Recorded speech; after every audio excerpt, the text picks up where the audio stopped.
Cookery சேனலை பார்த்து யார் வேணாலும் சமையல் பண்ணலாம். ஆனா சுவையான சமையல் பண்றது எப்படி?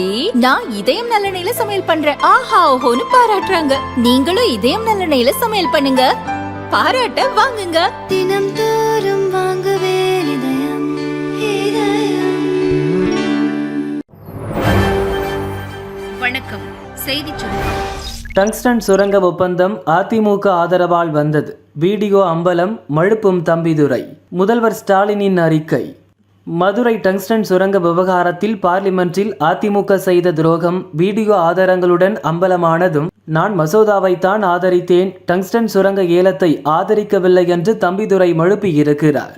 அதிமுக ஆதரவில் நிறைவேற்றிய சட்ட திருத்த மசோதாதான் டங்ஸ்டன் சுரங்கத்தை ஏலமிடும் அதிகாரத்தை மாநில அரசிடமிருந்து பிடுங்கி மத்திய அரசிடம் கொடுக்க காரணமானது. அந்த சட்ட மசோதாவை திமுக எதிர்த்தது, அதிமுக ஆதரித்தது. டங்ஸ்டன் உள்ளிட்ட சில அரிய கனிமங்களை மத்திய அரசு மட்டுமே ஏலம் விட முடியும் என்கிற சட்ட திருத்தத்தை தான் தம்பிதுரை ஆதரித்தார். இதன் அடிப்படையில்தான் அரிட்டாப்பட்டி டங்ஸ்டன் சுரங்க ஏலத்தை மத்திய அரசு மேற்கொண்டது. டங்ஸ்டன் சுரங்கம் அமைக்க தமிழக அரசு முன்வரவில்லை. அதிமுகவின் தொடர் துரோகத்தின் புதிய அத்தியாயம் அம்பலமாகி உள்ளது. டெல்லியில் எதிர்க்க வேண்டிய இடத்தில் ஆதரித்துவிட்டு இங்கே நாடகமாடுவது எடுபடாது. மாநில உரிமையை பறித்து மத்திய அரசுக்கே அதிகாரம் வழங்குவதை அதிமுக ஆதரிப்பது பச்சை துரோகம் அல்லவா? இத்தனையையும் செய்துவிட்டு இங்கே நாடகமாடுவது யாரை ஏமாற்ற என ஸ்டாலின் கேட்டுள்ளார். கேளிக்கை வரி சட்ட திருத்த மசோதா சட்டசபையில் தாக்கல், அதிமுக கடும் எதிர்ப்பு. தமிழகத்தில் உள்ளாட்சி அமைப்புகள் கேளிக்கைகள் வரி சட்டம் 2017 முதல் அமலில் உள்ளது. அதில் கல்வி நிறுவனம் உள்ளிட்ட எந்த ஒரு நிறுவனத்தாலும் அனுமதி கட்டணத்துடன் நடத்தப்படும் இசை, நாடகம் மற்றும் காட்சி நிகழ்ச்சிகளுக்கு கேளிக்கை வரி விதிக்க உள்ளாட்சிகளுக்கு அதிகாரம் அளிக்கப்படவில்லை. எனவே இசை, நாடகம், காட்சி நிகழ்ச்சிகளுக்கு அனுமதி கட்டணம் மீது உள்ளாட்சிகள் 10% கேளிக்கை வரி விதிப்பதற்கும் வசூலிப்பதற்கும் வகை செய்ய அரசு முடிவு செய்துள்ளது.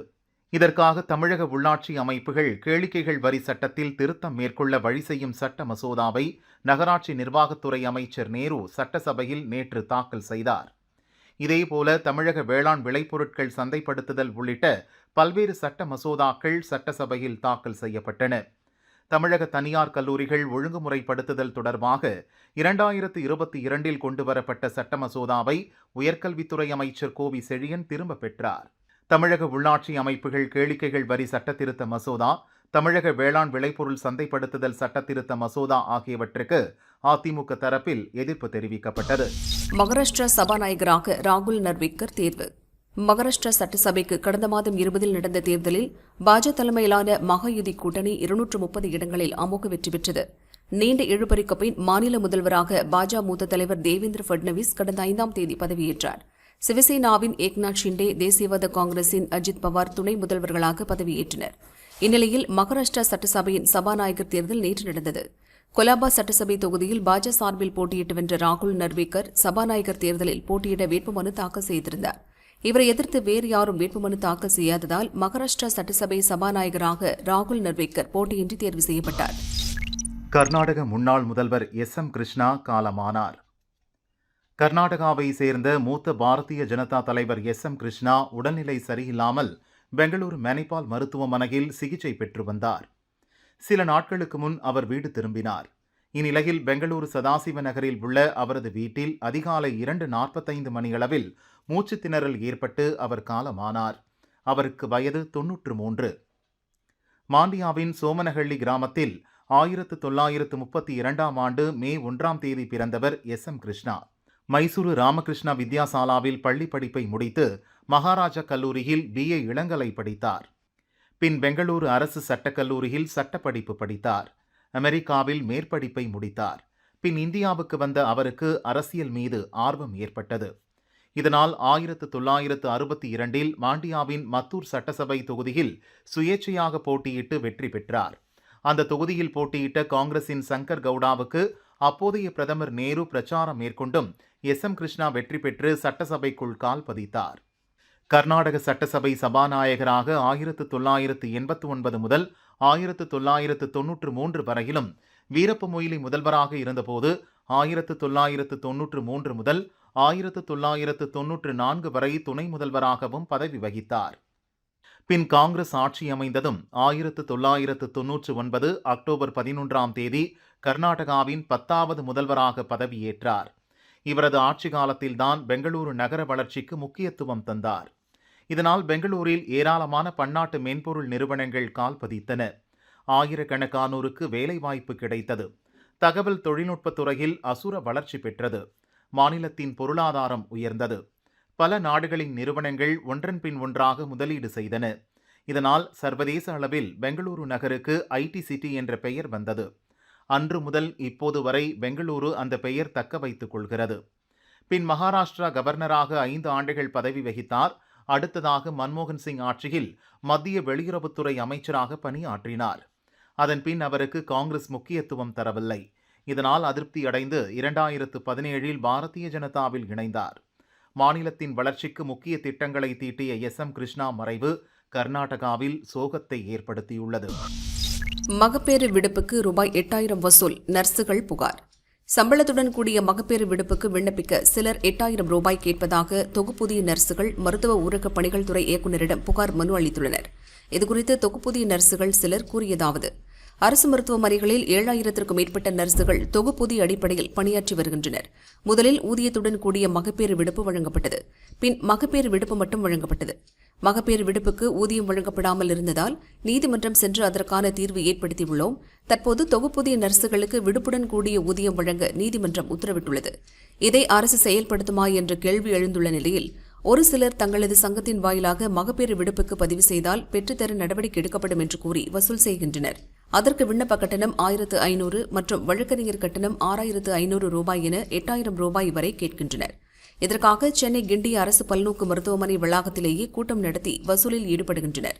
சங்கங்களின் பெயரை பயன்படுத்தி பண வசூலில் ஈடுபடுவோர் மீது நடவடிக்கை எடுப்பதுடன் தொகுப்புதிய நர்சுகளுக்கு சம்பளத்துடன் கூடிய மகப்பேறு விடுப்பு அளிக்க வேண்டும். இதற்காக துணை முதல்வர், அமைச்சர், செயலரை நேரடியாக சந்தித்து மனு அளிக்க உள்ளோம் என்று கூறினர். பெண்களுக்காக சுற்றுலா ரயில், ரயில்வே நிர்வாகம் திட்டம். சுற்றுலா பயணியரை கவரும் வகையில் ரயில்வே மற்றும் தனியார் நிறுவனங்களின் பங்களிப்புடன் பாரத் கௌரவ் ரயில்கள் இயக்கப்படுகின்றன. வழிபாட்டு தலங்கள், சுற்றுலா தலங்கள் என சிறப்பு சுற்றுலாவுக்கும் ஏற்பாடு செய்யப்படுகிறது.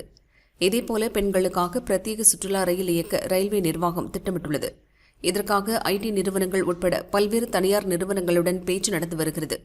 இறுதி செய்தவுடன் அதற்கான தேதி அறிவிக்கப்படும். அதே நேரத்தில் வரும் 21ஆம் தேதி மதுரையிலிருந்து புறப்படும் சுற்றுலா சிறப்பு ரயில் ஒன்று திருநெல்வேலி, எழும்பூர் வழியாக ராஜஸ்தான் மாநிலம் செல்கிறது. அங்குள்ள பிரம்மாண்ட கோட்டைகள், அரண்மனைகள் உள்ளிட்டவற்றை காண ஏற்பாடு செய்யப்பட்டுள்ளது. மொத்தம் 11 நாட்களுடைய இந்த சுற்றுலாவுக்கு ஏசி பெட்டியில் ஒருவருக்கு 31,850 ரூபாய் கட்டணம், ஏசி இல்லாத பெட்டியில் ஒருவருக்கு 25,950 ரூபாய் கட்டணம் நிர்ணயம் செய்யப்பட்டுள்ளது. இலங்கை விடுவித்த 22 மீனவர்கள் விமானம் மூலம் சென்னை வருகை. ராமநாதபுரம், ராமேஸ்வரத்தை சேர்ந்த 22 மீனவர்கள் கடந்த மாதம் மீன்பிடிக்க சென்றனர். கச்சத்தீவு அருகே மீன்பிடித்துக் கொண்டிருந்த அவர்களை எல்லை தாண்டி வந்ததாக கூறி இலங்கை கடற்படை கைது செய்தது. இந்திய அரசு இலங்கையுடன் பேச்சுவார்த்தை நடத்தியதை தொடர்ந்து 22 மீனவர்கள் விடுவிக்கப்பட்டனர். இந்திய தூதரகத்திடம் ஒப்படைக்கப்பட்ட மீனவர்கள் விமானம் மூலம் சென்னை அழைத்து வரப்பட்டனர். அவர்களை தமிழக மீன்வள அதிகாரிகள் வரவேற்று ராமநாதபுரத்திற்கு அழைத்து சென்றனர். எப்போ கைது செஞ்சது? மாதம் 9.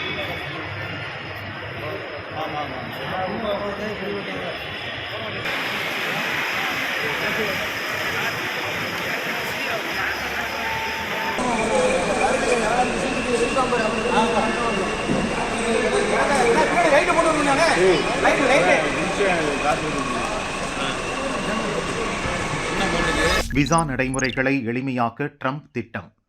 அமெரிக்க அதிபராக டொனால்ட் ட்ரம்ப் தேர்வாகியுள்ளார். அடுத்த ஆண்டு ஜனவரி 20 அவர் பதவியேற்க உள்ளார். இந்நிலையில் குடியேற்ற நடைமுறைகள் தொடர்பாக அவர் கூறியுள்ளதாவது: சட்டவிரோதமாக அமெரிக்காவுக்குள் நுழைவது என்பது மிக பெரும் பிரச்சனையாக உள்ளது. கிரிமினல்கள், கொலை குற்றவாளிகள் என பலரும் இங்கு வந்து விடுகின்றனர். இது உள்நாட்டு மக்களுக்கு பெரும் அச்சுறுத்தலாக உள்ளது. அதனால் நான் பதவியேற்றவுடன் இந்த பிரச்சினைக்கு முன்னுரிமை கொடுக்கப்படும். முதலில் கிரிமினல்கள் வெளியேற்றப்படுவர். அதற்கடுத்து மற்ற நாடுகளில் குற்ற வழக்கில் சிக்கி இங்கு வந்துள்ளோர் வெளியேற்றப்படுவர். அதன்பின் சட்டவிரோத முறையில் வந்துள்ள அனைவரையும் வெளியேற்றுவோம். இதை செய்தே தீர வேண்டும். அதே நேரத்தில் அமெரிக்காவில் வேலை பார்க்க வேண்டும் என்ற கனவில் பல இளைஞர்கள் உள்ளனர்.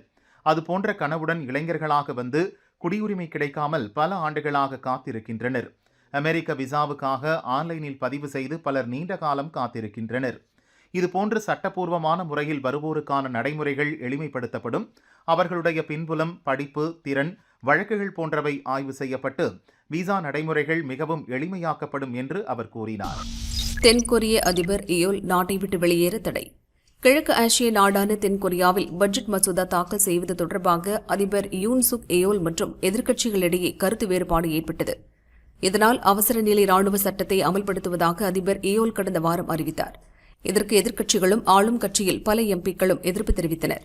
உடனடியாக பார்லிமென்ட் கூடி அவசர நிலையை நீக்கும் தீர்மானம் நிறைவேற்றப்பட்டது. சில மணி நேரங்களிலேயே அவசர நிலை அறிவிப்பை அதிபர் திரும்பப் பெற்றார். இதற்கிடையே அவரை பதவி நீக்கம் செய்ய பார்லிமென்ட்டில் தீர்மானம் தாக்கல் செய்யப்பட்டது. ஆளும் கட்சி எம்பிக்கள் பங்கேற்காததால் அது தோல்வியடைந்தது. வரும் வாரத்தில் பதவி நீக்க மசோதாவை மீண்டும் தாக்கல் செய்ய உள்ளதாக எதிர்க்கட்சிகள் தெரிவித்துள்ளன. அவசர நிலை அறிவிக்கப்பட்டது தொடர்பாக பார்லிமென்ட் குழு விசாரித்து வருகிறது. இதுகுறித்து நீதித்துறை மூத்த அதிகாரிகள் கூறியதாவது: சட்டங்களின்படி பதவியில் இருக்கும் அதிபரை கைது செய்வதோ விசாரிக்கவோ முடியாது. ஆனால் தேச துரோகம், கலகம் ஏற்படுத்தியது போன்ற குற்றச்சாட்டுகளில் விசாரிக்க முடியும். அதிபர் தியோல் திடீரென அவசர நிலை அறிவித்ததில் சதி ஏதும் இருக்குமா என போலீஸ், தேசிய புலனாய்வு அமைப்புகள் விசாரித்து வருகின்றன. அதனால் இது தொடர்பாக அவரிடம் எந்த நேரத்திலும் நேரடியாக விசாரிக்க வேண்டியிருக்கலாம். அதனால் அவர் நாட்டை விட்டு வெளியே செல்வதற்கு தடை விதிக்கப்பட்டுள்ளது என கூறினர்.